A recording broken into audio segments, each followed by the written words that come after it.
शरणागति। संसार का आश्रय लेने से पराधीनता और भगवान का आश्रय लेने से स्वाधीनता प्राप्त होती है। भगवान का आश्रय लिए बिना भगवान को जानना असंभव है। एक भगवान के सिवाय और किसी का आश्रय न लेना ही अनन्यता है। संसार का आश्रय ही भगवान की शरणागति में बाधक है। भय दूसरे से होता है, अपने से नहीं। भगवान अपने हैं, इसलिए उनके शरण होने पर मनुष्य सदा के लिए निर्भय हो जाता है। भगवान की शरणागति स्वीकार कर लेने पर फिर भक्त को किसी प्रकार संदेह, परीक्षा, विपरीत भावना और कसौटी नहीं लगानी चाहिए। भगवान के साथ अपने नित्य संबंध को पहचानना ही भगवान की शरण होना है। शरण होने पर भक्त निश्चिंत, निर्भय, निःशोक और निःशंक हो जाता है। भगवान के लिए अपनी मनचाही छोड़ देना ही शरणागति है। शरणागति मन बुद्धि से नहीं होती, प्रत्युत स्वयं से होती है। परमात्मा के आश्रय से बढ़कर दूसरा कोई आश्रय नहीं है। शरणागति और प्रारब्ध, इन दोनों का तात्पर्य चिंता को छोड़ने में है, पुरुषार्थ, शास्त्रोक्त कर्तव्य कर्म को छोड़ने में नहीं। जीव मात्र साक्षात परमात्मा का अंश है। अतः जब तक यह जीव अपने अंश परमात्मा का आश्रय नहीं लेगा, तब तक यह दूसरों का आश्रय लेकर पराधीन होता ही रहेगा, दुख पाता ही रहेगा। जब तक मनुष्य भगवान का सहारा नहीं लेगा, तब तक कोई भी सहारा टिकेगा नहीं और वह दुख पाता ही रहेगा। जिसमें अपने साधन का अभिमान नहीं है और जिसे अपने कल्याण का और कोई उपाय नहीं दिखता, वही भगवान की शरणागति का अधिकारी है। आश्रय उसी का लेना चाहिए जो हमारे से अलग, दूर, विमुख और भिन्न न हो सके तथा हम उससे अलग, दूर, विमुख और भिन्न न हो सके। अपने में कुछ भी विशेषता दिखती है तो यह शरणागति में बाधक है। वेदों का सार उपनिषद है, उपनिषदों का सार गीता है और गीता का सार भगवान की शरणागति है। जब तक अपने बल का अभिमान रहता है, तब तक शरणागति नहीं होती।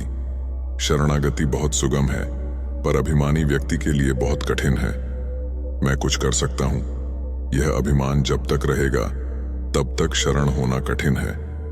भगवान के शरण होने से जो तत्व मिलता है, वह अपने उद्योग से नहीं मिलता। सब प्रकार से एक भगवान के शरण होने से बढ़कर दूसरा कोई साधन नहीं है। संत महात्मा। संत महापुरुषों के उपदेश के अनुसार अपना जीवन बनाना ही उनकी सच्ची सेवा है। जैसे सूर्य के द्वारा सबको समान रूप से प्रकाश मिलता है, ऐसे ही संत महात्माओं के द्वारा सबका समान रूप से हित होता है। बाहर का प्रकाश तो सूर्य करता है और भीतर का प्रकाश संत महात्मा करते हैं। संत महापुरुष की सबसे बड़ी सेवा है उनके सिद्धांतों के अनुसार अपना जीवन बनाना। कारण कि उन्हें सिद्धांत जितने प्रिय होते हैं, उतने अपने प्राण भी प्रिय नहीं होते।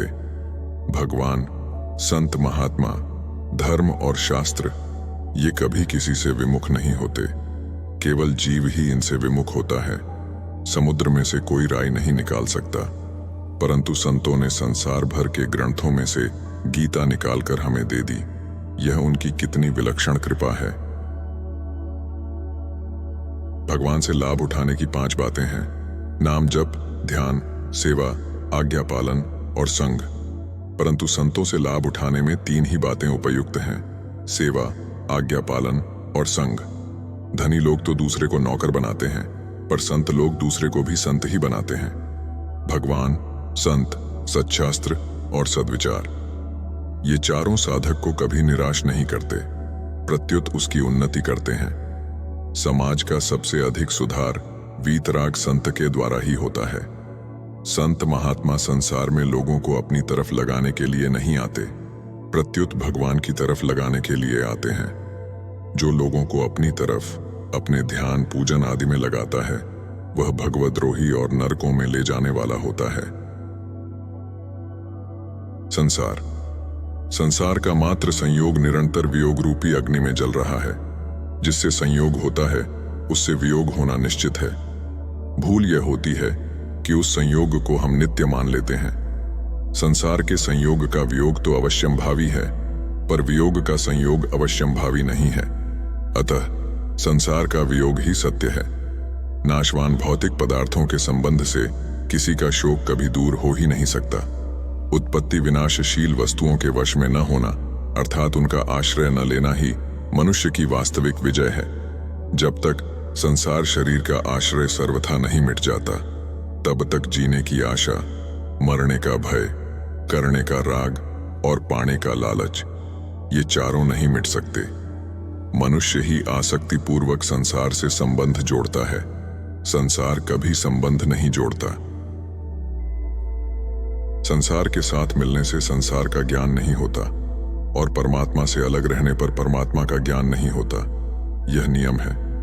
संसार के साथ एकता और परमात्मा से भिन्नता भूल से मानी हुई है।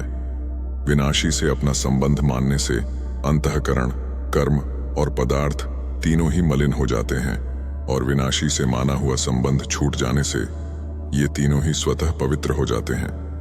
जब तक संसार से संयोग बना रहता है तब तक भोग होता है, योग नहीं।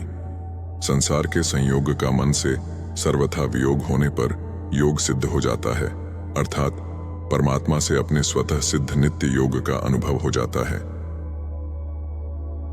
संसार से माने हुए संबंध का विच्छेद करने के लिए या तो मिले हुए शरीर आदि पदार्थों को संसार का ही समझकर उनको संसार की सेवा में लगा दें, या जड़ता शरीर आदि से संबंध विच्छेद करके अपने स्वरूप में स्थित हो जाए, या फिर इन शरीर आदि के सहित भगवान के शरण हो जाए। उत्पत्ति विनाशशील वस्तुओं का आश्रय लेकर उनसे संबंध जोड़कर सुख चाहने वाला मनुष्य कभी सुखी नहीं हो सकता। यह नियम है। नाशवान की दास्ता ही अविनाशी के सम्मुख नहीं होने देती। संसार की सामग्री संसार के काम की है, अपने काम की नहीं। संसार विश्वास करने योग्य नहीं है, प्रत्युत सेवा करने योग्य है। नाशवान में अपनापन अशांति और बंधन देने वाला है। असत को असत जानने पर भी जब तक असत का आकर्षण नहीं मिट जाता, तब तक सत की प्राप्ति नहीं होती।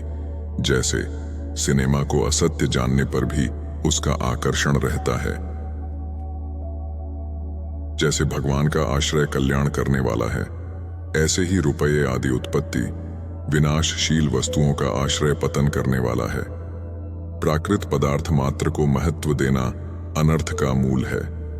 विश्वास भगवान पर ही करना चाहिए। उत्पत्ति विनाशशील वस्तुओं पर विश्वास करने से धोखा ही होगा, दुख ही पाना पड़ेगा। भगवान के साथ हमारा वियोग और संसार के साथ हमारा संयोग कभी हो ही नहीं सकता। हम संसार के साथ कभी रह ही नहीं सकते और परमात्मा से अलग कभी हो ही नहीं सकते। असत के संग से ही संपूर्ण दोषों और विषमताओं की उत्पत्ति होती है।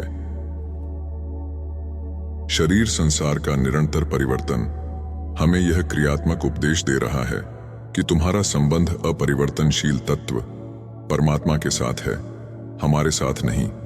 हम तुम्हारे साथ और तुम हमारे साथ नहीं रह सकते। अब भी जो वस्तुएं, व्यक्ति आदि हमारे पास हैं, उनका साथ कब तक रहेगा, इस पर हर एक को विचार करने की जरूरत है। हम शरीर को रखना चाहते हैं, सुख आराम चाहते हैं, अपने मन की बात पूरी करना चाहते हैं।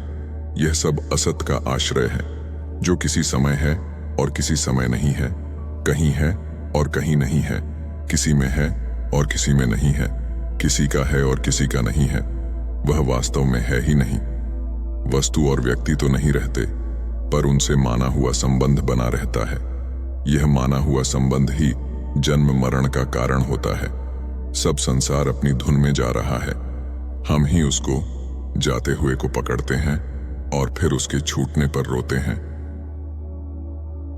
जो संसार की गरज नहीं करता, उसकी गरज संसार करता है, परंतु जो संसार की गरज करता है, उसको संसार चूस कर फेंक देता है।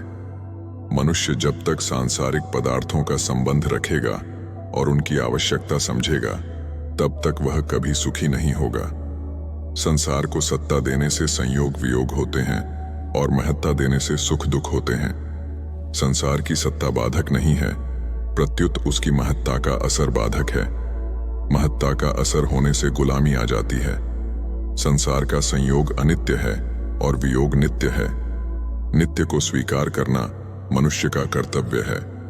संसार की जिन वस्तुओं को हम बड़ा महत्व देते हैं, उनका काम यही है कि वे हमें परमात्मा प्राप्ति नहीं होने देंगी और खुद भी नहीं रहेंगी। संसार असत्य हो अथवा सत्य हो, पर उसके साथ हमारा संबंध असत्य है, यह निसंदेह बात है। यह संसार मेहंदी के पत्ते की तरह ऊपर से हरा दिखता है, पर इसके भीतर परमात्मा रूप लाली परिपूर्ण है। हम स्वयं चेतन तथा अविनाशी हैं और सांसारिक वस्तुएं जड़ तथा विनाशी हैं। दोनों की जाति अलग अलग है। फिर दूसरी जाति की वस्तु हमें कैसे मिल सकती है? जैसे उदय होने के बाद सूर्य निरंतर अस्त की ओर ही जाता है, ऐसे ही उत्पन्न होने के बाद मात्र संसार निरंतर अभाव की ओर ही जा रहा है। संसार विजातीय है और विजातीय वस्तु से संबंध होता ही नहीं, केवल संबंध की मान्यता होती है। संबंध की मान्यता ही अनर्थ का हेतु है, जिसके मिटते ही मुक्ति स्वतः सिद्ध है। सांसारिक पदार्थ मान, बड़ाई, प्रशंसा, आराम, सत्कार आदि का प्रिय लगना पतन का कारण है। जो नहीं है उसकी सत्ता मानकर उसको पाने की अथवा मिटाने की इच्छा करना असत का संग है। वस्तु, व्यक्ति और क्रिया का संबंध मनुष्य को पराधीन बनाने वाला है।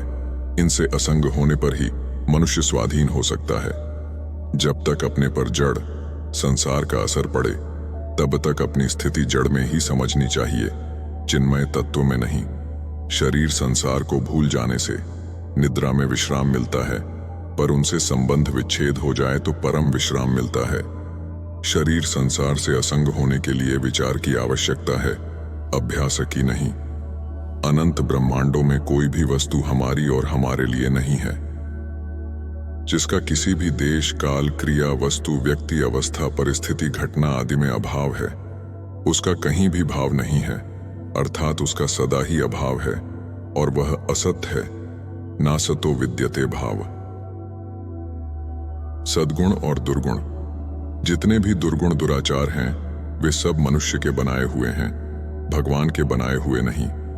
भगवान सत्य हैं और दुर्गुण दुराचार असत हैं। सत्य से असत की उत्पत्ति कैसे हो सकती है? संसार से विमुख होने पर बिना प्रयत्न किए स्वतः सद्गुण आते हैं। जब जीव परमात्मा के सम्मुख होता है तब सब सद्गुण आ जाते हैं, और जब संसार के सम्मुख होता है तब सब अवगुण आ जाते हैं। अपनी निर्बलता का दुख हो और भगवान की कृपा पर विश्वास हो तो जिस दुर्गुण को हटाना चाहते हैं वह हट जाएगा, और जिस सद्गुण को लाना चाहते हैं वह आ जाएगा। सद्गुण सदाचार को अपने में मानने से अभिमान आता है, और दुर्गुण दुराचार को अपने में मानने से वे स्थायी हो जाते हैं।